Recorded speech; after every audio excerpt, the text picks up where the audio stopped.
Hello my friends, we've arrived in Mengku, one of the tea capitals of Yunnan province.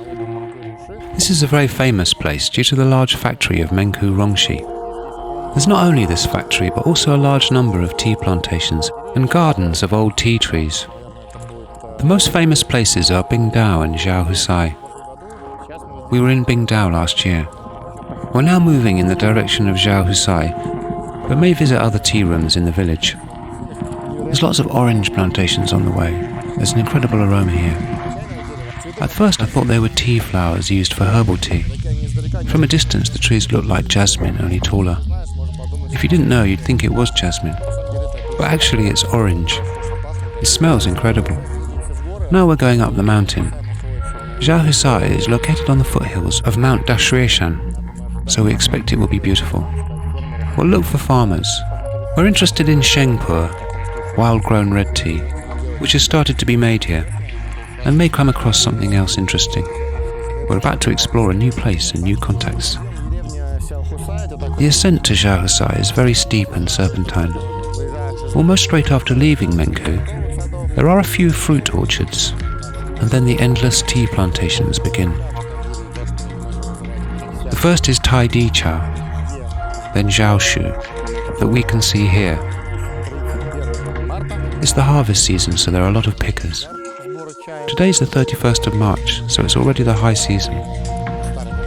Above, there are villages with old tea trees. Here we see only bushy trees. Perhaps you can notice that this is a different kind of bush, a large leaf sort from Mengku. It's different from the Moychay large leaf sort, especially if you compare two leaves. The mountain offers an incredible view. In the distance there is Mengku, and closer there are smaller villages. Below there are large rice fields.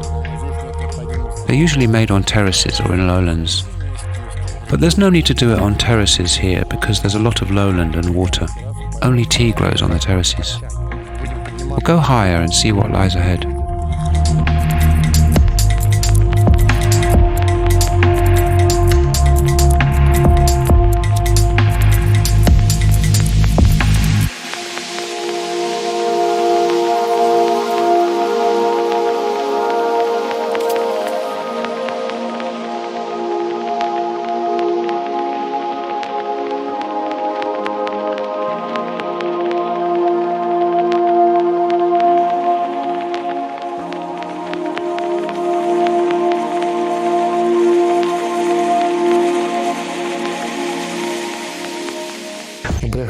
We arrived in the village Xiaohusai. We stopped by one of the local farmers to taste the local tea. Seeing as everyone was a little tired of Sheng, we started with the red tea.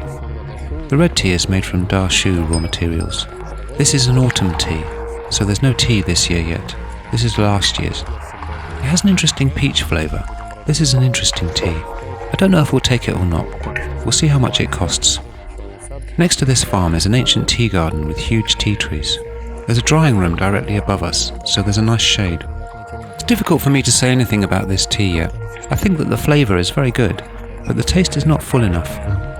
Familiarity always requires some average tea, and then you need to get something better. The first one is always hard. In general, there's a problem with the local tea, but this is a problem for a particular farmer. I don't want to take this tea. The red tea has a pleasant taste and peach flavour, but it's very expensive. According to my personal feelings, it does not justify its price. Shen is objectively similar to Bandung, but it's much more expensive.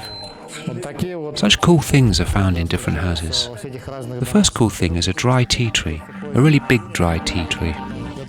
The second cool thing is an old cabinet. I haven't met these cabinets in the village yet. It seems to be more than 300 years old. I'm not sure about that, but at least he's over 150 years old. Most likely this is before the Kuomintang period of the Qing dynasty, although judging by the hieroglyphs it seems to be later. This can also happen, but it is well made and looks naturalistic. It's like a real antique cabinet. I asked if they were selling it or not. I wanted to buy and get it delivered, but I was told that they do not want to sell it. It's their authentic thing and they don't want to give it away because it's too cool. and they showed me 2 more cabinets inside the house. It's an old house, but it's been reconstructed. Inside, you can see that this was a long time ago because of the bricks. They look too old. They've added an extension to it and updated it a bit, but I think the house is more than 100 years old. We didn't like the cabinets inside the house. I like this one, but they don't want to give it away. But now we know that there are such cabinets. As a rule, they don't want to give it away because the price is a reflection of the owner's desire. The cabinet is nice. There are some kinds of stuff inside, nails, parts from a car. Xiaohusai is mainly surrounded by ancient tea gardens. They are several hundred years old, but the village itself also has a history. Tea is being actively collected. We didn't see any more pickers here. Either they've already collected today or maybe yesterday. The trees are mostly a little taller than a man, but I didn't see any very big trees. Tea has been collected from them for several centuries, so they're all sprawling. We tried the local tea, but we haven't tasted anything we'd like yet. So now we'll take a little walk around the village and meet other farmers. The Lahu people live here, and the Wa people live in the village down the road. We don't like the tea we tried from the Lahu people, so we'll take a walk again.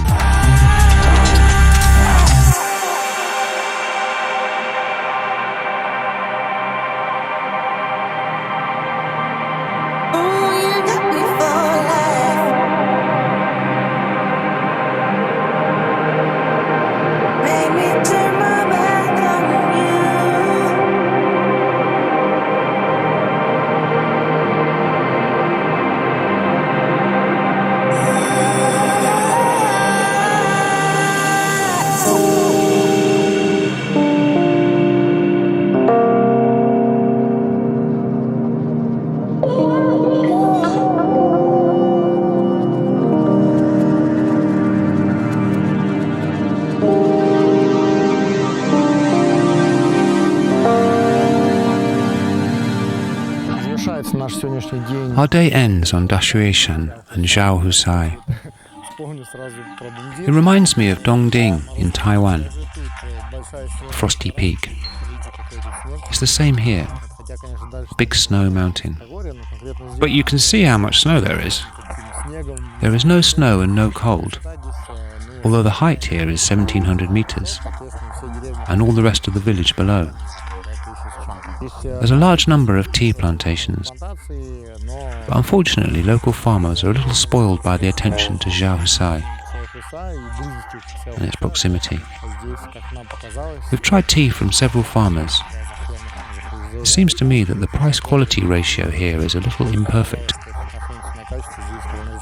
Although we found one farmer who makes bai cha, white tea.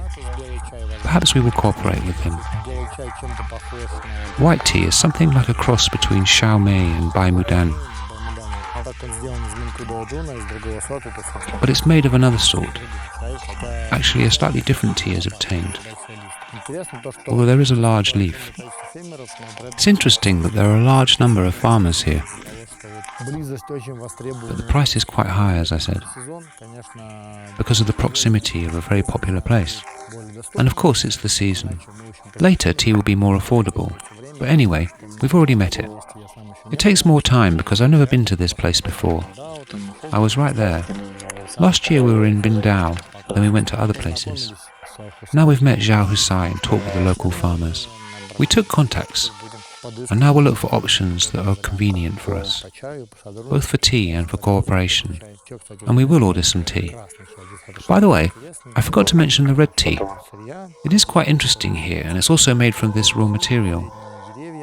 Here it's called junshu, medium trees.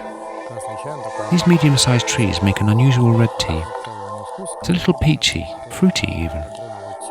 But it seemed to me that we need to talk to other farmers and take a broader spectrum. We can't do all we need in one day, so we've just updated our contacts for now. Now we'll go down, and tomorrow we have a plan for Linkang and Mount Bandong. There's a factory there that we work with. We've already ordered wild tea, siya, wild buds.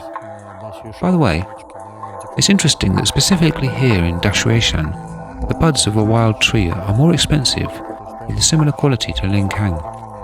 So it's very important to collect regional features in the overall picture. Then we can find interesting teas, and we'll continue to do it. Enjoy your tea.